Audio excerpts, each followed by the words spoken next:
Hi, I'm Indra, and I'd like to welcome you to the Messy Middle Matters, where my friends and I explore all the twists, turns, and challenges that arise in the messy middle of work. So, welcome. Thank you for joining me. I'm so happy to be here. Yay. And why don't you tell everybody a little bit about yourself before we dig in? Amazing. So I'm Rachel Saslaw. I am a product marketing director at a tech company, and I'm also a community founder. I founded StoryTell, which is a New York City based community that enables empathy, belonging, and connection among New Yorkers through personal storytelling. And I have been navigating the messy middle of having a corporate life Yeah. and having a passion that people often ask, why not turn that into a business? And I grapple with this nirvana state of how your meaning making and your money making come together, Yeah. um, and have a pretty unique perspective on it, I think, compared Yeah. to the way that society wants us to think. Yeah, when we were prepping for this call, I shared a story that I'd heard, an anecdote that I'd heard around. There was a woman. There were two women getting together, and one of the women had a little girl who was making bracelets.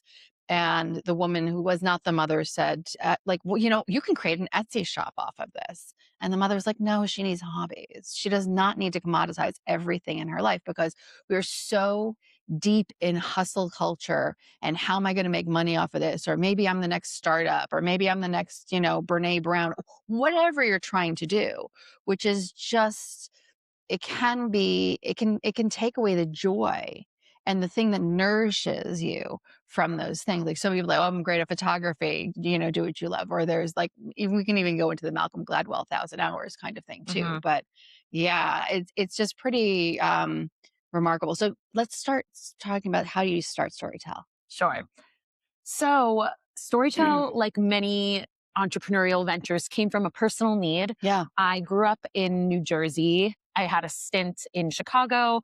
And when I moved back to New York City, I rekindled a lot of friendships with people from high school and college and camp, kind of people from my past Hmm. life. And I found that we would go out to dinner and have these like exchanging transactional conversations. Yeah. How's dating? How's work? How's your parents? And it would feel so depleting and so draining. And as a self proclaimed extrovert, I oftentimes asked myself why I was feeling that way. Hmm. And I found that a lot of my friendships from my childhood no longer carried the same values that I did, which was values of curiosity, of growing together. And I wanted to be around like minded, open minded people that wanted to share, to use vulnerability as a catalyst for connection. Yeah. And I just believed that there was a better way. And so I started this in a living room with 8 friends, and it went from a personal need to kind of like a societal and systemic need. Yeah. And now it kind of feels like my politics in a way. Oh, tell me more about that. I think that the media bifurcates us. They tell us to pick a side. Hmm. They make us pick a lane. Are you on this side or this side? There's Hmm. very little nuance. There's very little gray in the rhetoric of our media. And what Yeah. I think is so beautiful about personal story is that it cannot be contested. It cannot be challenged. Your lived experience is 100% yours. And you're sitting in a room, kind of campfire style Yeah. storytelling vibes, no stage, no microphone, no judges, just from the heart Yeah. storytelling. And you have the undivided attention of like 30 to 50 absolute strangers. And the beauty of holding space for someone's story and not questioning it. We don't do a Q&A after. We just let the story be what it is. And I think that that in itself is political. It is creating a space for nuance, a space for us to be uncomfortable in the witnessing of others' stories, regardless of how we might feel about it. Okay, a little sidetrack, but like, how do the people in the room react to not being allowed to ask questions, interject, all of that, or do people self-select into this environment where they're ready for that kind of really respective, active listening of like, what are they saying? Let me understand it from their perspective. My perspective comes later if I want to, right? Yes. So just to clear the air, like we don't have a formal Q&A, but after the Sure. gathering, Sure, sure, people will sure, go up to sure. someone and say, "Oh, that resonated with me," or "Tell me That's more about totally that." different. Someone Yeah. just shared at a last StoryTell about how they bought a train car, Oh. and I was like, I have so many questions Yeah, about yeah, yeah, this, yeah, yeah, but that is at the storyteller's discretion to share. And I do think that one of the core components of being a great community builder is setting the table, yeah. setting expectation. And a lot of people, like you mentioned earlier, are like opting in, they're self selecting into this sort of experience Yeah. where the listeners and the space holders are just as important as the storytellers. And it's kind of like a simplistic but newer way of storytelling exchange that might not be so common. Yeah, Yeah, no, and the reason I'm thinking about it is that, we have this a lot of the people listen to the podcast from really a work perspective. mhm, And I'm just sitting here thinking of how many times somebody is presenting slides, which is its own version of telling a story. It's telling a business story. yeah, And there are the people who are so compelled to like me, like I have like they're showing off or there's some sort of like talking to someone about it afterwards is a very different energy than asking the question in front of the entire room. totally. And so my invitation to everyone who's listening is feel free to set that stage for your meeting, for your talk, for your everything, being like, hey, no questions. I'm owning the room. I'm owning the space. I'm telling this story. You may not use Mm, that language, but I love that. I love that. yeah. There's such a pull from a professional lens to have a presentation feel collaborative. And I do subscribe to that. Sure. But like for someone who's done the back work to bring a point of view to a room, like let them have the floor.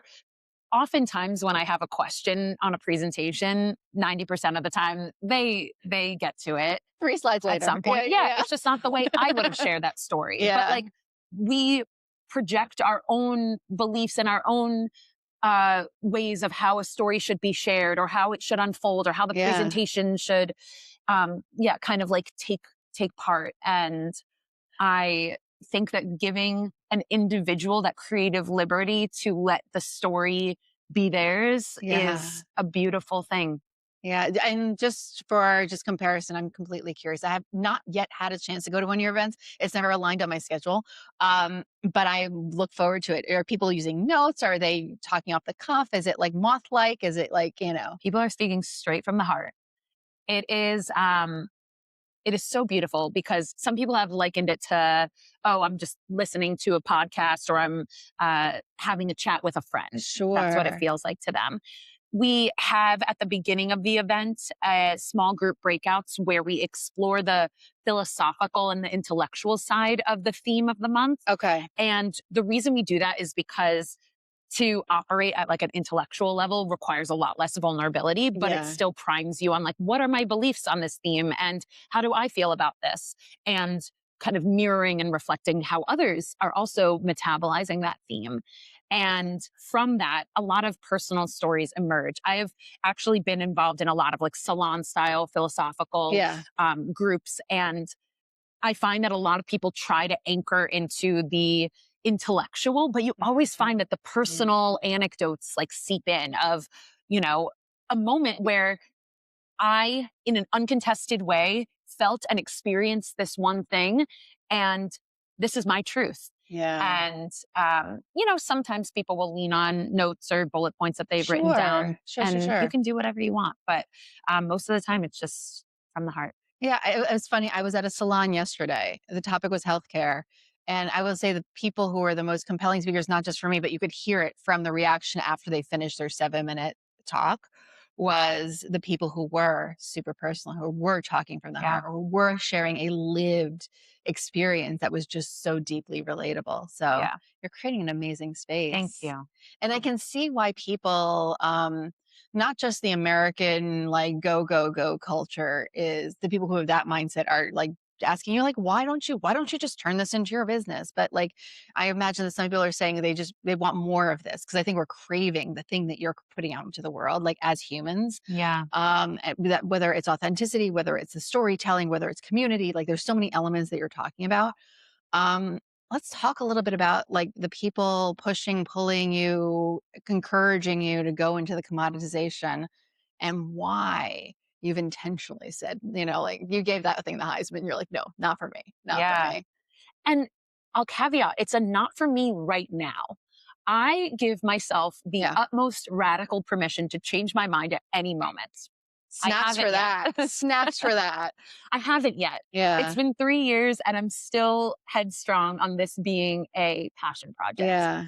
I'm a runner up for or I'm in the running for a grant right now, which could, That could change radically change things. Yeah. things. Yeah. So Yeah. who knows? But I have found that when I start to businessify Yeah. a passion, it Yeah. drains the life out of it. And not only do I feel less motivated by it, but now I am having to make sacrifices and Yeah. compromises between what's best for me and my community, Yeah. which is already two separate things. Like what's best for me and what's best for my community are sometimes really different. Yeah. And we can chat about that, like the um, the role of being a community builder and how to nourish yourself so that you have this sustained Hmm. momentum and energy to put into the community. But then when you add this whole other layer of profit on top of it, Hmm. you're having to make radical decisions that might be at odds with the core values of your community. A very logical one is increasing prices, Yeah. um, having more people in a room than feels cozy Hmm. just to make ends meet or make Yeah. Yeah. Yeah. margins or Yeah. hit our numbers. And I actually was at a live podcast recording with Seth Godin, Hmm. who is a marketer that I so admire. Hmm. And he had a Q&A at the end of this session all around like meaning making and money making. And I raised my hand and I was like, why are we so focused on taking our hobbies and like turning them into our jobs? And he gave me some like brutal feedback that was along the lines of you should not be wasting your time in your career doing something that you kind of half-ass like. Whereas, like if you can get to the point, this nirvana point of your meaning making and your money making overlapping, that's what we should be striving for. And I feel like I've been sold that dream Yeah. Yeah. Yeah. for my whole adult career. Yeah. And I've been seeking it and seeking it. And I've been in enough roles and I'm like, this feels tolerable. This feels good. This feels like it's fueling a life outside of work that I Yeah. really love. Yeah. And letting work be work and letting passion be passion. And so, from someone who is someone I admire so much, Yeah. and to get that feedback from him and to say, I I'm not selling my soul at work, but Mhm. I am not chasing a career that is so purpose driven the way that I think many people do. Mm. And I'm open to changing my mind. I'm open to a world in which that looks different. Yeah. But right now, for me, my work is the financial catalyst for me to live an abundant life outside of work. Yeah. And I'm so actively protecting StoryTell Yeah. because I want to protect my community. I want to protect myself. And I haven't yet found a model that I feel excited about going all in on financially. My life is quite expensive. I live in New York City. I like to eat out. I like to travel.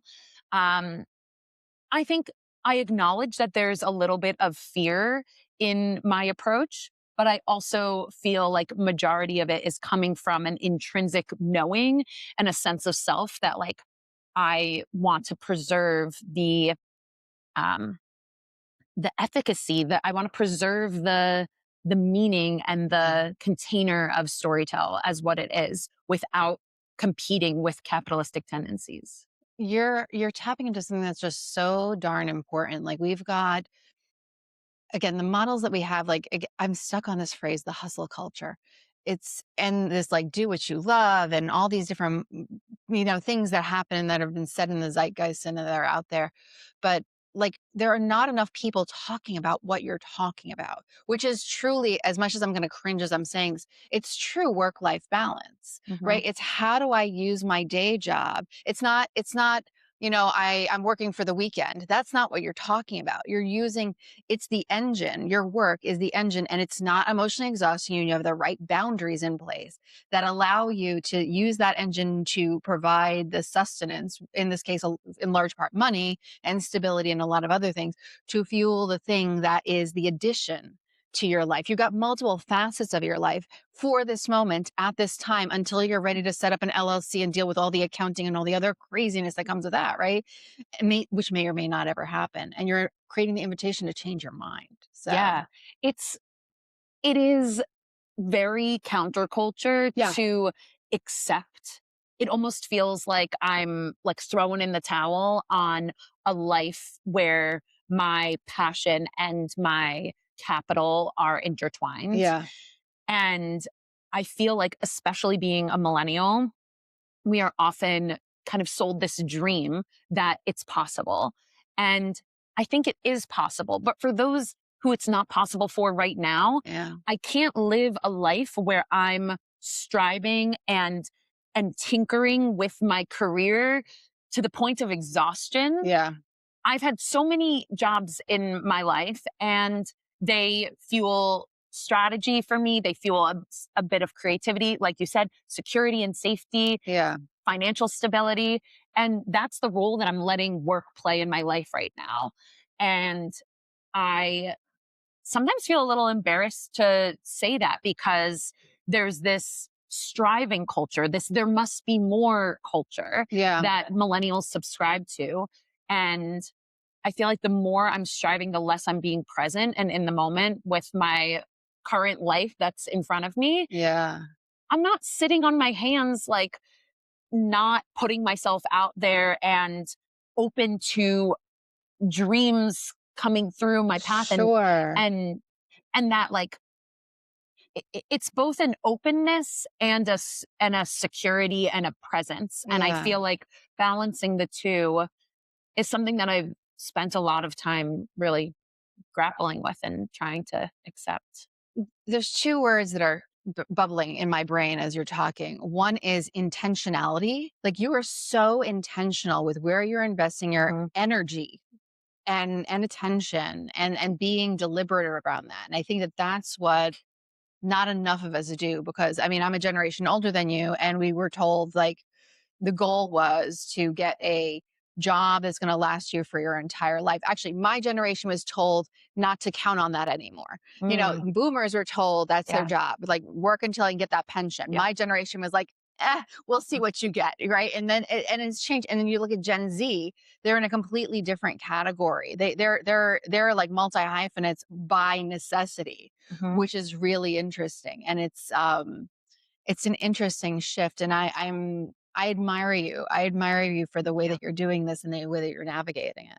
Thank you. Yeah. Yeah, yeah, yeah. It's hard. It's not easy. No. No, because it's so hard going counter to the norm, right? Yeah. That takes its own act of bravery to do that. It takes its own act of bravery to say, said, like, I reject your advice. Not for me. Good for someone else, but not for me. That's not working for me in my lived experience. And I think that so much of the advice that we live by comes from cis white men specifically. And Mhm. so, like, and it's not that it's not well intentioned. He said that with the most generosity, from seeing him answer questions in other forums for people. Like, he is a very generous person with his knowledge and his attention, but um it doesn't work for everyone. It Yeah. doesn't work for everyone, and you're finding something that works for you.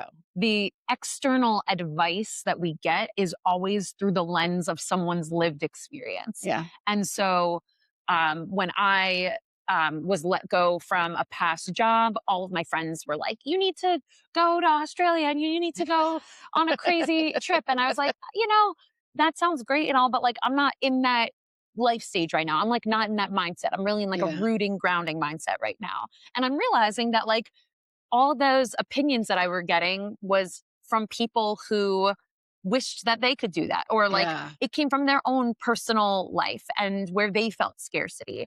And to almost quite literally like reject Seth's advice, someone who I admire so Yes. much, felt so scary. Yeah. Um And this is not me saying that you should throw caution to the wind and just write in at your job. I think Yeah. your job should play some sort of role in your life, but allowing yourself to be like proud and content with the role that work is playing in your life, even if it is not your like life's calling. Yeah.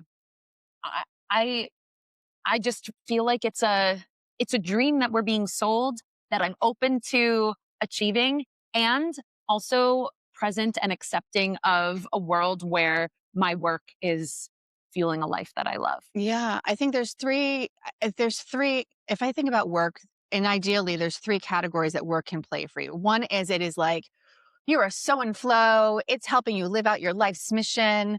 And it's great whether you're working for someone else, you're the entrepreneur who started something and whatever. There's it's sucking the life out of me. And how do Yeah. I even drag myself into a work scenario? Right. That's a very different thing. Then your cup is empty by the time that you get home. Right. Yes. What you're talking about is that middle ground, which is perfectly fine. I would venture to say that an awful lot of humans on earth, that's perfectly fine. I go to work, I do good work, I'm proud of the thing I do, I make fair pay, I come home, I live the rest of my life. Hmm. And it's uh, not reasonable for all of us to be living our dreams in these crazy ways. So many of us are in that middle portion, which is a different version of that messy middle. We are the doers, but being content with your work is Yeah. enough. It's Is a enough. neutrality. Yes. Yes. It's not like a detractor, Yes. it's a neutrality. Yes, that's a great way to say it. If work is neutral in your life, why would you change it until there's something that compels you to feel otherwise? Yeah, there's always this like nagging voice of like, what could be more? How more could work play into my passions and my dreams? And sometimes it's worth listening to, and sometimes like you can realize that you can get a lot of your passion and fulfillment. And interesting to what you were just saying of like living your dream. Like maybe this is my dream. Like maybe the choices that I'm making Yeah. um, something else that came to mind for me was like anytime that you are making a career shift, you need to be ready to make sacrifices. And I went through kind of like the Rolodex of everything that my work is giving me right now, Yeah. and not one of them was what I was willing to let go of. Yeah. I'm not ready to make a sacrifice yet. And I think that that's an interesting framework to think about. Like, what are you willing to give up to maybe pursue something that is a little bit more passion oriented? For me, I'm not willing to accept less capital right Mhm. now, given my lifestyle. I have a lot of flexibility and I'm not really willing to give that up. I'm trying to date and I don't really want to date my entrepreneurial venture, which I feel like a lot of people say when you become an entrepreneur, you date your work. Oh, yeah, yeah, Not yeah, really yeah, interested yeah, in that yeah. either. And so I'm like, what's got to give, Rach? And I am not ready or desiring to give up a lot of my life right now. And therefore, that's a great indicator that I'm in the right place. Yeah. Mickey and she joined me for an episode and we were talking about just the identity shifts when you're changing roles, the identity shifts that happen around time, and the mourning that happens for your former self. What you were talking about, and it's not even when the opportunity is good or might be good, you have to let go of who you were in that previous thing, whether it's a promotion or whatever it might be, changing companies, pursuing a dream. And I love the fact that you're talking about inviting, like imagining the process. Am I willing to let go? Comfort, safety, familiarity, the friends that I have, the role that I have, the identity that I have, it all shifts. It all shifts and Yeah. changes. It is interesting hearing you talk about identity because when people ask me, what do you do?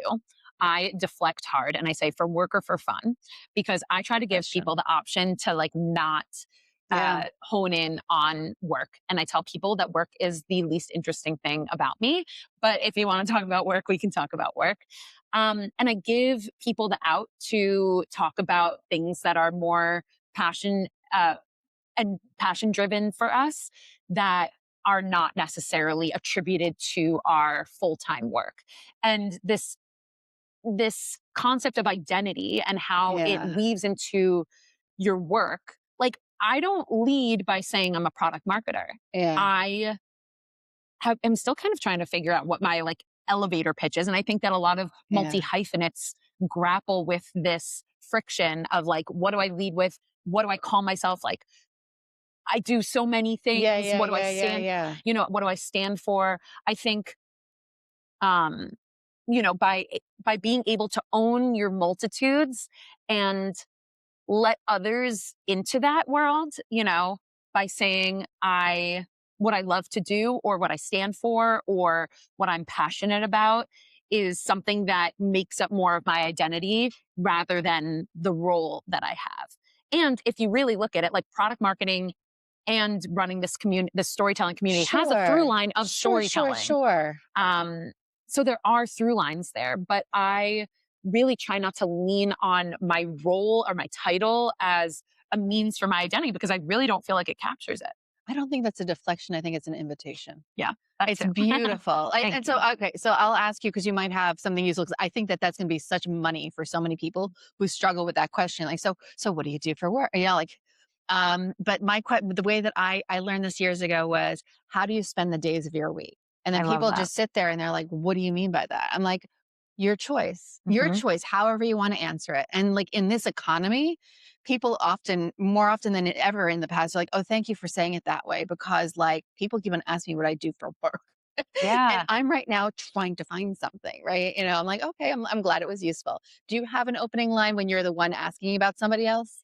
I like to ask, like, what's bringing you joy lately? What are you passionate about lately? What have you been thinking about lately? And that can really lead to very abstract places. I think, like, how you spend your week is interesting, but also, It's like, I don't know, it's pretty broad. Yeah, go could ahead. be kind of boring. Like, Yeah, I yeah, don't know, yeah, it's yeah, like yeah. I go to the gym, I go to work, like whatever, versus like what's bringing me joy or what am I passionate about allows me to kind of dig into the crevices of my life that I'm actually excited about talking about.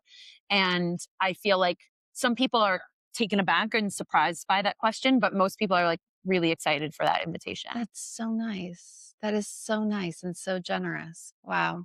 We've covered so much ground. I want to be mindful of time. Any other things that you want to touch on or tell people about, or thoughts that you want to share with everyone? Hmm. I guess that like if I were to give any advice, and Yeah. we've talked a lot about how external advice can be digested in at your discretion. Yeah. Um, but I think listening to your inner voice and choosing a life that feels good for you, that radically feels good for you, even just in the moment, treating this moment in time as an experiment and Yes. giving yourself the radical permission to change your mind, I think will alleviate and bring a lot of freedom to this question of like, what am I doing? What does my career look like? How do I identify myself? Um, and so that's been a really helpful and fruitful reframe for me, and hope it might be for you. I think it will be. It's been for me. I'll speak for Aw. the audience of one. It's been for me. I am so grateful to you for taking the time to chat with me. Mm, I am so grateful for showing people how you walk in this world. It's so different than how so many other people do. So thank you for that. thank you. I've learned something today. I know everyone who's listening has definitely learned something today. And I hope you all join us next time for another topic for the Messy Meal Matters. Oh, important. Links to all your stuff are going to be in the show notes. We're going to make sure Yes. that that's all there, and all the housekeeping, so you can find her, and follow her, and maybe join one of the story tells. So Yeah. Thank you thank you, so Rachel. Really, really much. appreciate it. Okay, bye everyone. Bye. And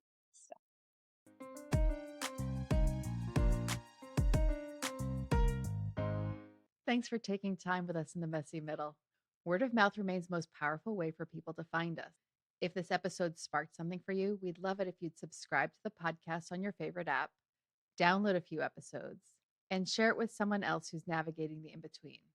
Do you have ideas for future episodes or topics you'd like us to explore? You can find our feedback form at themessymiddlematters.com or in the show notes. Thank you for joining us on this journey. This work is better when we do it together. Until next time.